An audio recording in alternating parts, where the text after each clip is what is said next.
Good Wednesday morning today. Dr. John's going to be speaking about some things on his heart. He just finished up talking at a Catholic event, and he wants to talk about where things are going, where our children are, and where our minds are.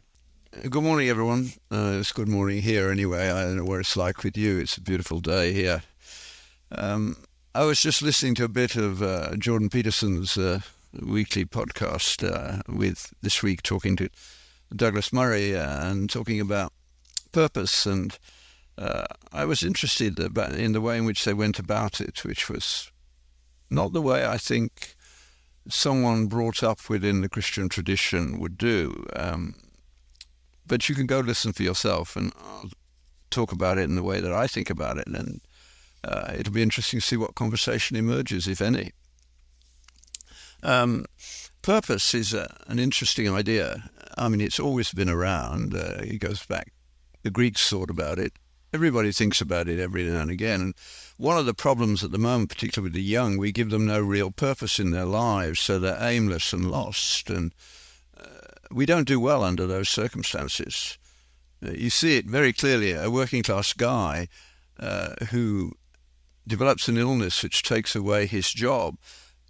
Losing the job is in many ways more worrying to him, has more effect psychologically than the illness, because you've taken away his meaning. So many people have their meaning invested in what they do rather than in who they are. In the end, we all cease doing. That's the end of life. We leave as helpless and as naked as we arrived. That's the human condition, and any way of thinking about it which doesn't deal with that is bound to be in trouble. Now, the standard Western understanding didn't come from the Judeo-Christian tradition. It came from the Greeks to a large extent, the dominant one for a long while. And I want to talk a little bit about that. When the Greeks were talking about meaning and purpose, Aristotle's idea was that you needed purpose in your life to make it meaningful. And so any exploration of anything, whatever it was, meaning had to be part of the explanation. The purpose had to be part of the explanation. So classically, there were four causes for everything, four categories you needed to think about. The easiest way to remember it is to think about something like a statue. In order to make, shall we say, David, Michelangelo had to have the idea in his head to begin with. He famously would say he'd look at a piece of marble and then liberate what he saw in it.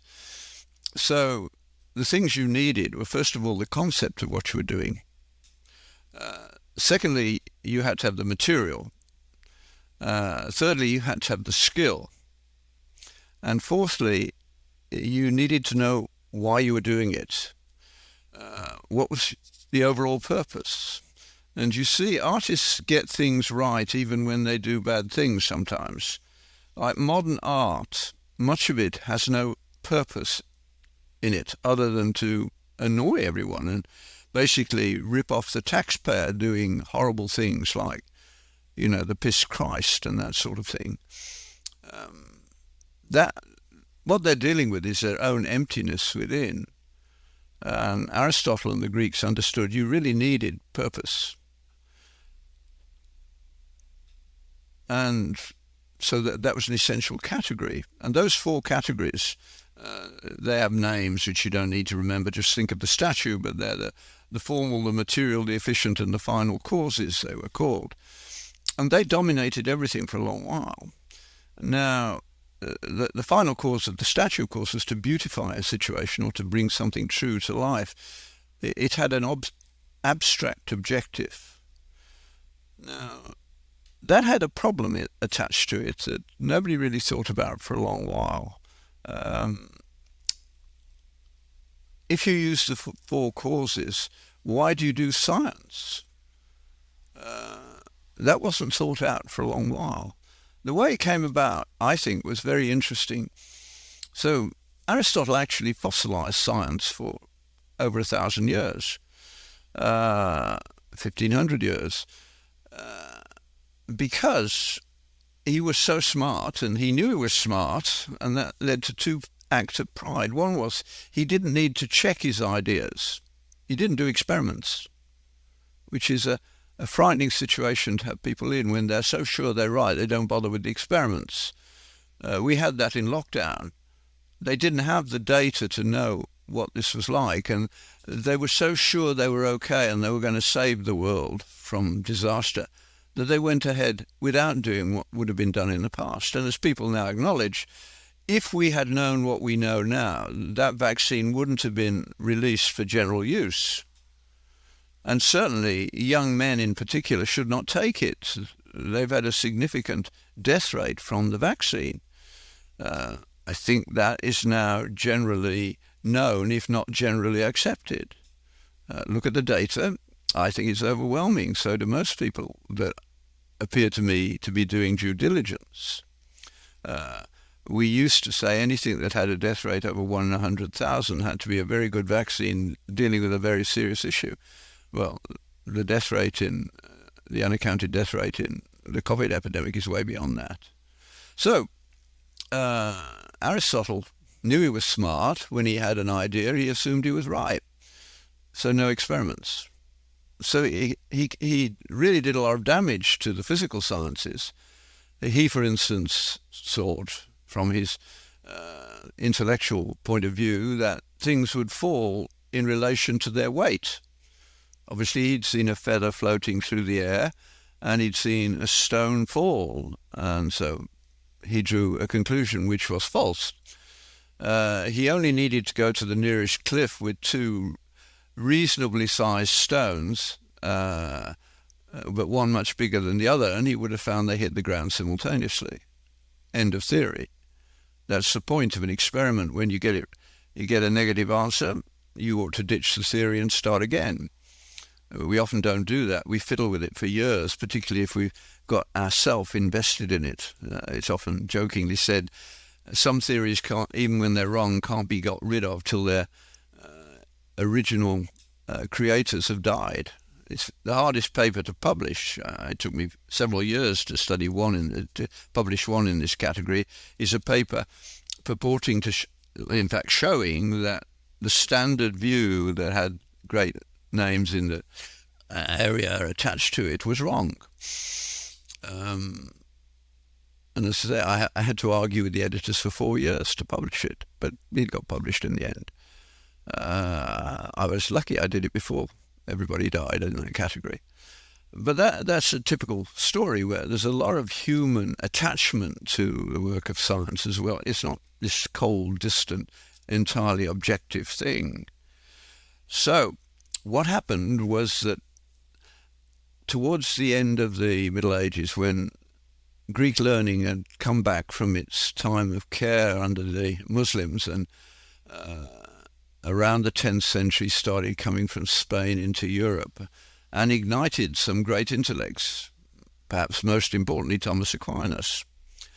And the arrival of deductive logic gave university profs a whole course that they could now teach with much more authority than they did before. They loved it. But I certainly remember setting off for university, and the last thing my mother said to me was, beware of philosophers. And certainly in the evangelical church, there is a definite streak of anti-intellectualism, which is wrong. I mean, you need to have your checks and balances in place, but to turn your back on it is not a good idea. But I didn't, of course. But I understood what my mother was saying, and I mean, she was quoting Paul, beware of philosophy. You do need to be able to think about it, which is why the church needs to put a lot more effort into training the mind. Sadly, this coming year, we really don't have enough students to make it a profitable year for us at Augustine College. So any of you listening who know young people who've really been, I could almost say, crucified by what's happened to them in university over the last couple of years, don't send them off to take a psychological break. Send them to us at Augustine College. Go look, augustinecollege.org, and you'll see what we do. We don't memorize and dump. we try to build an intellectual structure that they can use for the rest of their life. And judging by what our alumni say to us, we're pretty successful at it. So it's a good year. It's the best gap year I could think of anyway. That's an aside, a little advertising. I hope you'll forgive me. But the Bishop of Paris was in the same category as my mum in one level, but he was worried that this new Greek-based thinking might undermine the faith of the humble poor. So he put a ban on the teaching of Aristotelian deductive logic from Thomas Aquinas. Paris controlled the University of Paris, and so they had to obey. They didn't control Oxford. Oxford went on. They never actually managed to get the whole thing done. It was supposed to be reviewed by a committee, and the committee never happened, so to speak. And you can't stop new ideas that have implications from being discussed and worked on. And in due course it happened. But it did lead to at least a temporary halt, because all the universities were Catholic inventions, and the local bishop had authority. So if he said don't do that, they had to argue with him to get permission. I can imagine that if it was in August and you had to start teaching in September, having your notes from last year taken away from you would not be a pleasant experience. What it forced them to do, however, had a huge impact on the Western world. And I think many of the discussions that started the big change with the Industrial Revolution failed to go back far enough. I think you need to go further back.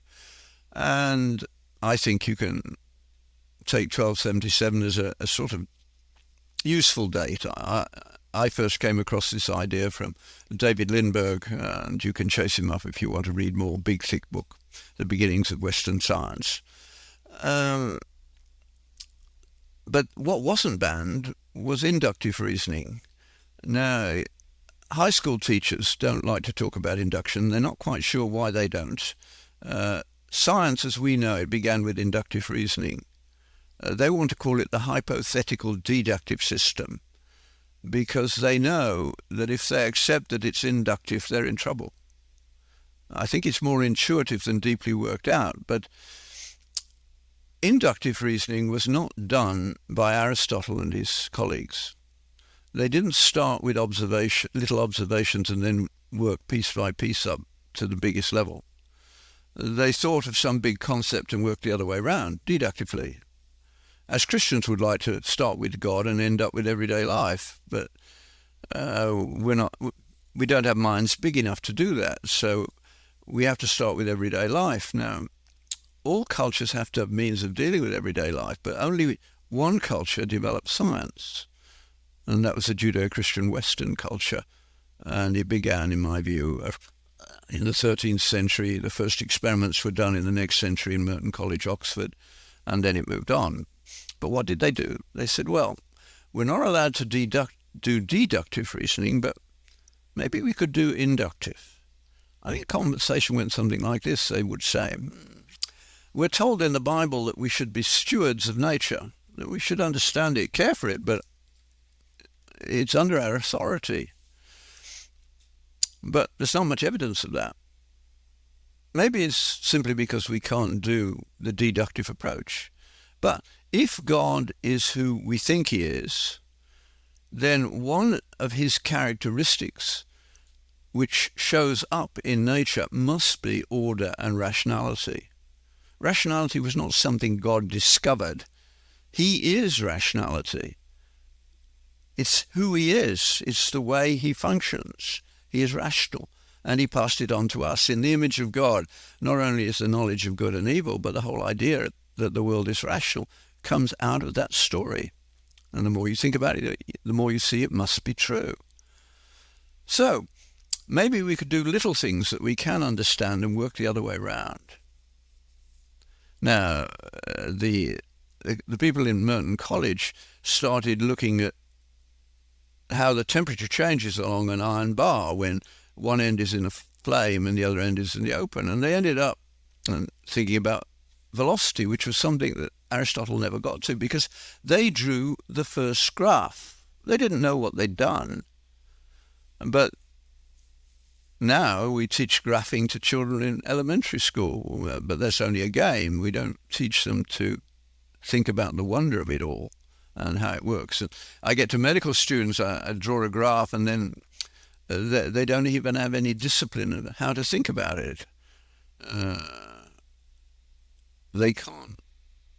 Well, for instance, to take a very simple example, if I show them a graph of children with malnutrition being treated and look at the daily energy intake on the x-axis and then put the weight gain on the y-axis, and I ask them what the slope is, they don't know. They can't work it out in most cases. The odd bright one will say in a moment, oh, it's the cost of growth, isn't it? Yes.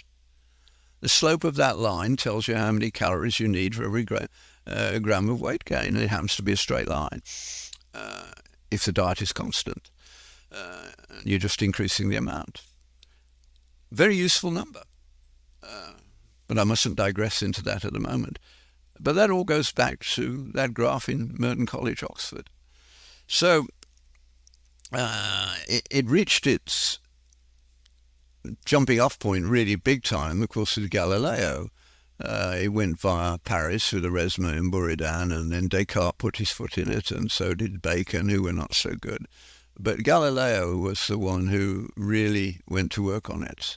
And in effect, when he started rolling a ball down an inclined plane and looking at where it fell, he realized that Aristotle was wrong. Aristotle thought that you threw something and it went along in a straight line and then dropped vertically. What Galileo worked out, of course, is that no, it fell in a curve, in an exponential. He was doing it to help gunnery.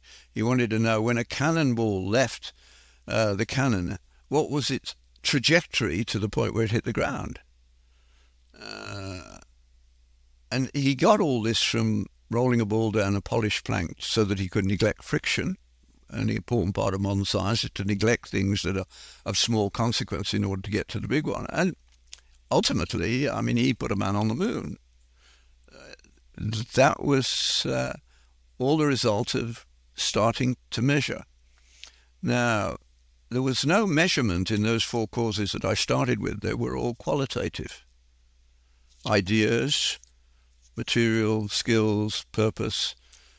Now, everything was changing, because when measurement came in and quality was displaced by quantity, we had a different world. A very different world. We hadn't thought about it, of course.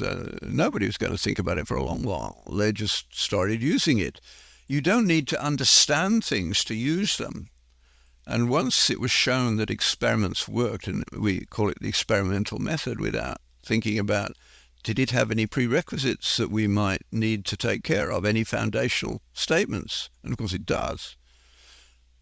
That's why a couple of people that you could read, if you haven't come across Mangalwadi, the Indian scholar who's written a wonderful book about the Bible, because he grew up in India and was educated that way so that he thought everything in this life was illusion and the best you could hope for is to get to the end of it.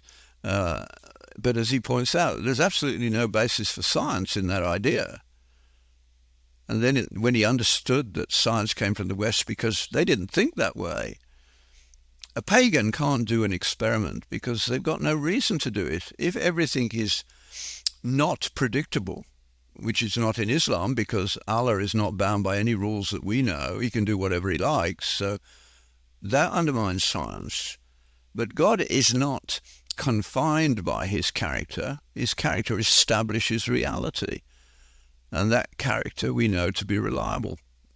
Therefore, when we started making measurements, we were, in a way, worshipping God. I mean, Clark Maxwell, years later, put a verse from the Psalms over the world's most famous laboratory, and they preserved it when they built the new one. Straight from the Psalms, great are the works of the Lord, sought out by those who wish to love him, serve him, know him. quantity displacing quality was a very important thing, because, of course, that means that many things can't be dealt with by science because they cannot be measured. The person who understood this right early on was William of Ockham. He never wrote Occam's razor, by the way. It can be deduced from what he did write, but he's not easy to read. But he was at Oxford when the Merton College things were going on, and he understood what it might do. So he wanted to pull apart two aspects of life. I think he was wanting to help God, and we should probably not do that. God doesn't need our help. But he realized that if this science worked, it might undermine theology. So what he called it originally was nominalism. He said, some things can't be measured. No, you only have to stop for a moment to realize that's true. The most important one, of course, in our lives is love. We can recognize it, we know it, but you can't measure it. There are no units for measuring love. You can't measure truth, justice, honor. There are an awful lot of immaterial things which are central to the human life that we can't measure. And yet we want to claim that we're following the science. Well, if we are, we're following a way of life which doesn't deal with all of what makes us human, as opposed to merely animals. Is it surprising that a process of apparently wanting to care for people, which didn't bring any human dimensions into the caring, ended up breaking the hearts of many people at the end of their lives, as they were not allowed to be present at the death of their loved ones by people who knew what they were doing in the name of science? Very bad move. So what Occam did was to invent what was called nominalism. He said ideas like truth, justice, love, honor have no material existence. They're just names, hence nominalism, from the Latin for name. It turned into, in due course, reductionism. It took several centuries for it to reach its sort of clear, dangerous self in public. The damage has to be somewhat distributed, but Descartes and Bacon must take some of the blame. Bacon famously said, collect facts, but he defined facts as things that could be measured. And of course, that did give a basis for science. If you can't measure it, it's not scientific. Not quite true, but that's the way we function. And of course, it was incredibly powerful. When you think what has happened since that point in the 17th century to now, there's been exponential growth in the wealth of everyone in the world. Even the poorest are 3 times better off than they were some years back. It's still terrible, abject poverty, but if you actually look at the numbers, the world has learned that wealth is not a zero sum. There's not a certain amount of it, and if the rich take it, the poor don't have it. No, it doesn't work that way. Wealth is created. And what happened with science, it gave us a means, ultimately, to create wealth. Because as long as we had no applied science, no engineering, what we could do was limited to manpower. Hence, slavery was inevitable in the ancient world. If somebody wanted to do more of something, they had to get hands, and if they wanted to get rich, they didn't want to pay those hands. That's why slavery happened in every culture. And again, it was only the culture that was deeply imbibed by Judeo-Christian thought that began to realize seriously what was wrong with slavery. And the Brits, who led the way with Wilberforce, cleared the seas of slave ships. And it cost them big. They didn't pay off that debt until the 21st century. That's how long it took to pay for that act of charity, for which they get nothing but slanging from ignorant people. Nobody's perfect, but some cultures make progress. Science only happened in the same culture that got rid of slavery. That's just true, face it. So once Newton, he said, I don't pretend to do anything than give you a mathematical explanation. But the Newtonians thought he'd done more. They thought he'd explained the whole thing. He thought no. In fact, he was the last of the medievals. He said in the foreword, in the preface to the Principia, that his greatest joy would be if his science led more people to God. That's what he intended. And of course, all the people involved, Copernicus, Galileo, Kepler, Newton, Boyle, Faraday, Clark, Maxwell, they all believed. They were not atheists. They were Christian in culture.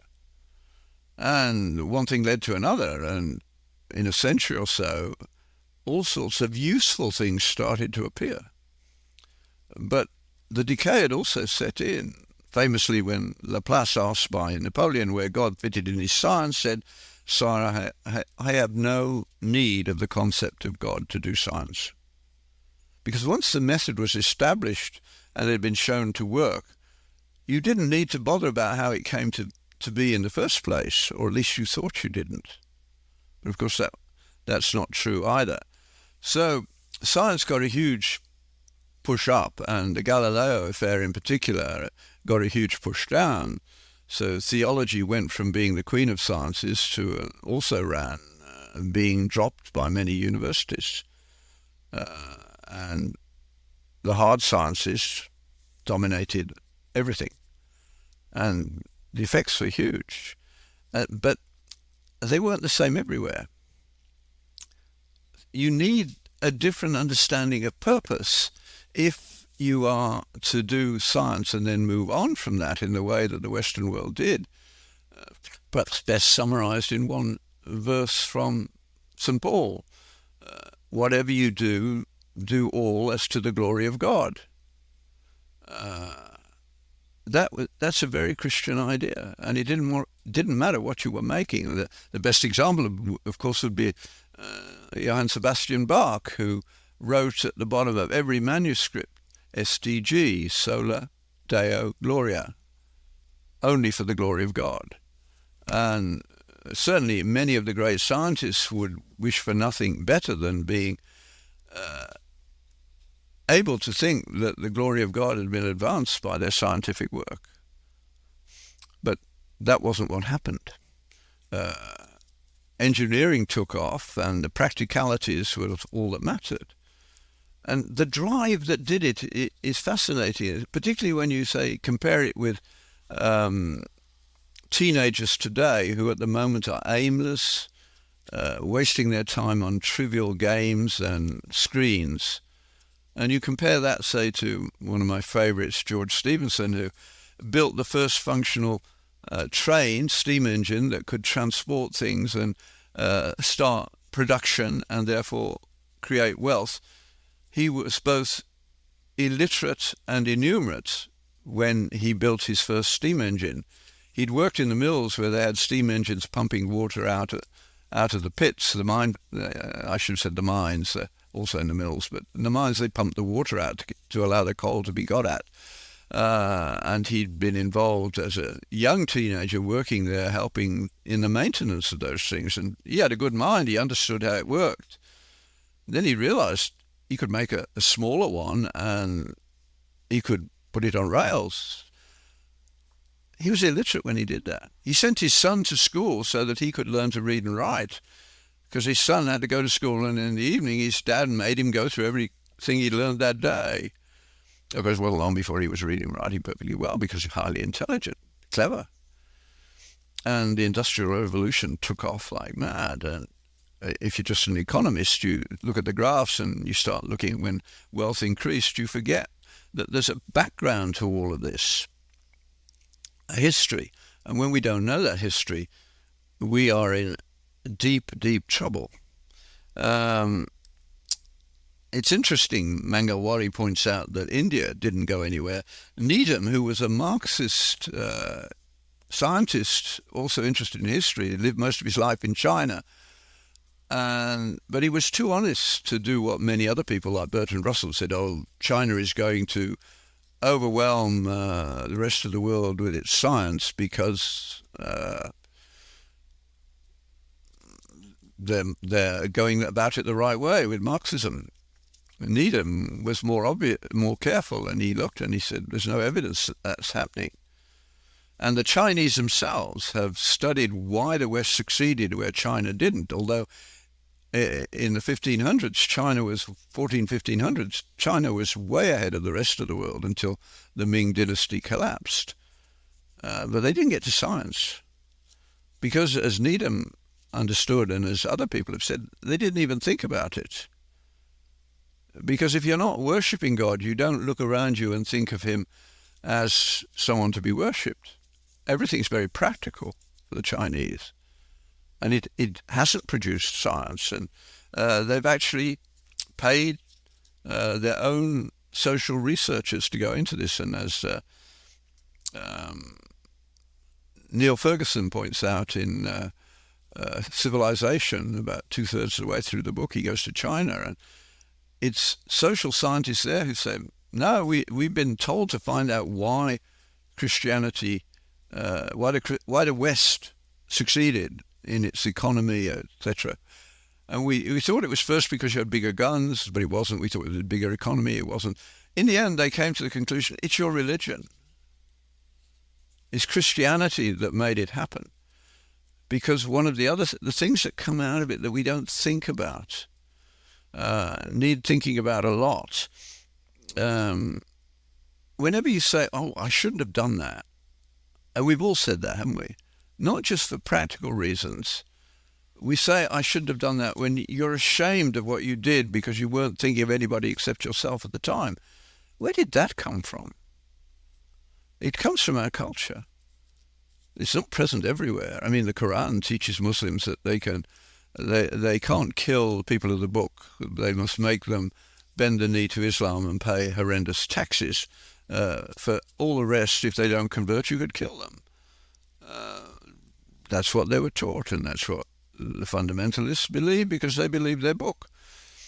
And they didn't produce science in the modern experimental sense. They looked after what the Greeks call science, and they did mathematics, which is a different matter. They looked at the world from a mathematical point of view, certainly the stars and astronomy. But experimental science, no, non-existent. And that's what made it all possible. But the price, when you start worshipping science instead of worshipping God, is huge. It pulls the world apart. When we lose God, we necessarily fall apart, usually slowly. What we had got from the Judeo-Christian tradition was a moral structure. What we got with the development of science was a way of making progress in the physical sense. But when you had teachers who saying, no, God doesn't matter, we don't need him, it's just for women and children, as they would actually say, as though that was a statement that was worth considering seriously. Yeah, children understand they have a sense of awe about the world, don't they? Which is lovely to watch, a curiosity about it. I was in church this Sunday, and a little boy about 4, I guess, who was going to carry a cross down the aisle at the end of the service, so his mother brought him near the front. But he was into everything because he was curious about everything. He was lively, and I thought, how different you are from the teenagers who are not curious about anything at the moment. They just think the world's going to end in no time flat because they've been brought into climate disaster. There'll be nothing for us. So what's the point? They're in an eat, drink and be merry, but we don't know how to be merry mode. The children still come into the world with curiosity, and so it can be rebuilt. But the cultures fall apart when they lose their moral base. Corruption is the biggest problem in most of the world, and it's increasing everywhere. I mean, the war in Ukraine is a war between two of the most corrupt countries in Europe, Russia and Ukraine. They're both incredibly corrupt countries. China has a problem with corruption, and they don't know how to deal with it. They understood. My colleague David Jeffrey was asked to go to China because of some of this work, and he became an honorary professor in the University of Beijing. And he teaches English, and he was asked to teach in the University of Beijing, and we have the photograph somewhere at the college where he is teaching, and the title with the Communist Party officials on the platform is The Bible in English Literature. They wanted him to help the students understand the role of the Bible in English literature. Why? Because they'd got back to realizing that something happens to children in the Western world, or used to, not in the same way now, but they inhabited the stories of the Bible, which are all morally consequential.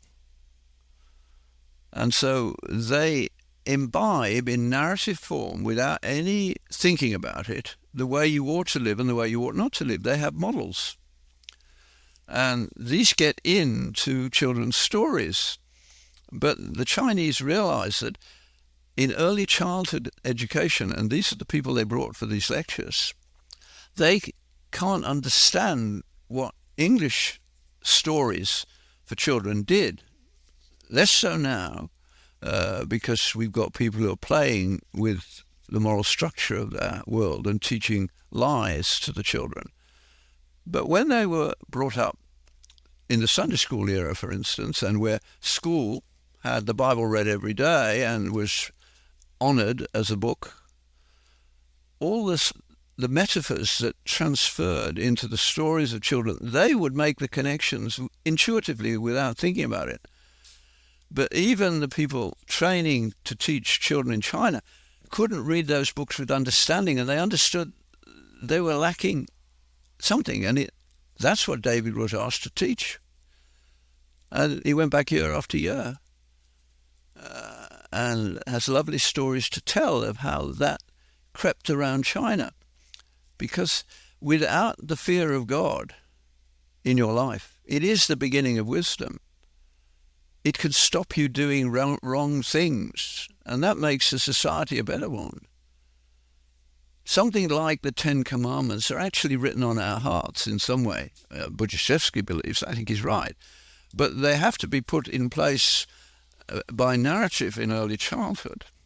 And when they're not there, when they're taken out, when the educators think that they can teach you how to educate without knowing that education is the product of two loves, not skills. If you don't love your subject and you don't love the pupil, you will not be a great teacher. Those are the requirements. We've lost that. So when that moral consensus is lost, now we can no longer say you ought not to do that. And say, says who? We knew that certain forms of sexuality were not good for society, but now we're not allowed to say anything about that. All forms of sexuality are equal. Of course they're not. You only have to look at outcomes. Just look at disease outcomes with behavior. You don't need to look at anything else. They're just solid facts. You can go and look them up. As Tom Sowell would say, when you have public policies, you ought to do due diligence and go and look. Has anybody done anything about this before? Of course they have. There's data out there, and you can look. The cost of caring for a homosexual for a lifetime, because of directly related to their homosexual activities, particularly in the male, is huge. Thousands and thousands of dollars spent per person per year. My dad went into hospital for 1 day in the whole of his life and had about 2 x-rays in the whole of his life. He cost the state virtually nothing in health terms because he lived a good life. We've got to come back to this at some point. Toynbee understood that step 1 is loss of moral consensus, because now you're pulling away the glue that holds society together. I mean, your truth, my truth, that's the denial of truth. It's rubbish. You have your truth, I have mine. Is that a true statement? They can't even answer that. There's no objective truth, we might as well give up. Moral objective truth. Of course, when you do that, and people start making laws that you can't respect, you get disrespect for law as a real thing, whereas common law, which has hundreds of years of history, was rooted in Scripture. That's what's so good about it. It's not all. There was no constitution for Britain. It was common law. I think they wrote a constitutional-like document later because they got so embarrassed by countries that had been in the empire asking for the British Constitution. They had to be told it didn't exist. What we have is a Bill of Rights and Magna Carta and common law. Common law is an incredible gift. So flexible, not written on stone, but written on paper, and can be judged by 12 good men and true and changed. So disrespect of law comes from the kinds of things we're doing now. I cannot respect certain behaviours. I could not possibly tell my children they are good. And I'm breaking the law if I say that in public in some places. But the evidence is overwhelming. So you get disrespect for law. And then, of course, you start to feel bad about yourself because you can see that this is not going to help. It really is disastrous. And what happens next is you don't like yourself because of what you're being told you should do. Deep down, you're uncomfortable about it. So inevitably, escapism comes in, drugs and alcohol and video games. We are so capable of being addicted to nonsense in order to escape thinking about who we really are and what we should be doing. And the whole society begins to drift.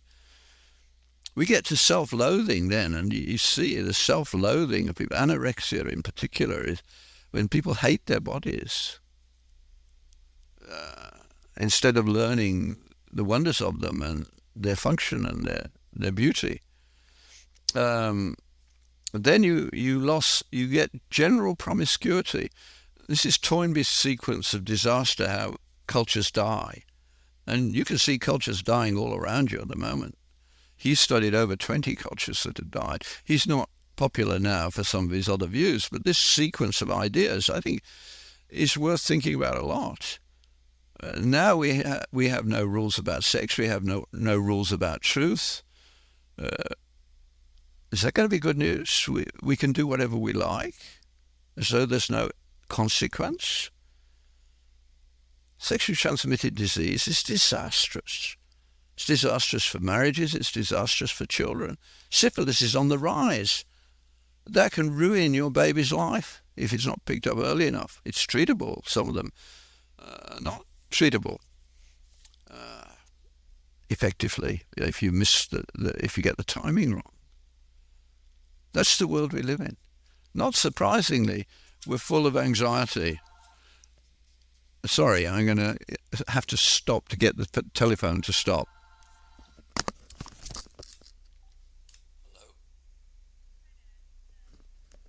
Can you call back later? I'm just in the middle of a podcast and Mark's not about. Thanks, bye. I hope you can drink that, build that in. We're going to be dealing with huge levels of anxiety as kids realize they can't even do what their parents did in terms of career. We're going to have a major problem with all those kids who are locked down. So it could be a generation that we've lost who will be deeply, sadly, they're going to feel that they're failures. Many of them do already. And they're anxious and they're hopeless. What do you do? We have answers to this. Now, I suggest if you've got children in this category, or if you're in this category yourself, you could do a lot worse than spending 20 minutes copying out the last chapter of Philippians. You can scrub, but perhaps you should leave the opening of the chapter where Paul tells two women who are having a fight in the church to get their act together and forgive one another. That happens in every church every now and again. People who don't talk to one another in a church. It's disgraceful. Has to stop. He says, stop now. He says, when you have problems, the first thing you have to do is pray about them. tell God honestly where you are in your life. He knows anyway, but it's important that you tell him and that you ask where necessary. It almost always is necessary, for forgiveness for what you've done wrong and for help in the present. And then he says, the peace of God will keep your heart and mind. That's a promise, and it will happen. And then he's way ahead of the psychologists. He says, now, go and set your mind to think about good things, whatever is good and beautiful, honest and lovely, all those things. And that will direct your life in the right direction. He says, I'm speaking from experience. And he ends up, he knows he's going to have his head chopped off in the near future. And he says, I have learned in whatever state I am to be content. Because he has a picture that's big enough that he can take in all the horrors of his life, which he went through, and he considered them as nothing.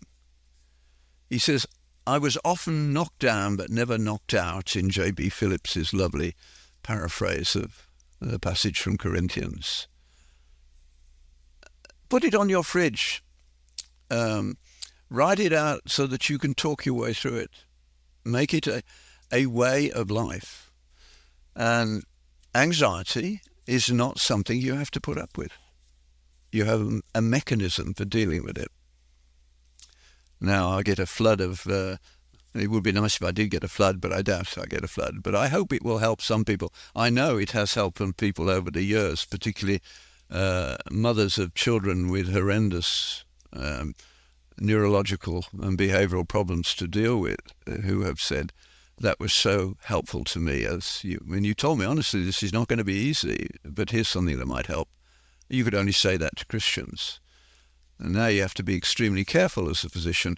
They can build their symbols into everything. You can't do anything without coming across a rainbow. But if there's a cross there, it has to be removed. At least it has the honesty to recognize a cross is powerful. And I hope this has been useful to some people. Thank you very much. Thank you guys all for listening. We hope you appreciated this podcast. If you want to learn more about it or learn more about Augustine College, which John mentioned, you can check the links in the description. And with that being said, we'll see you all in the next episode.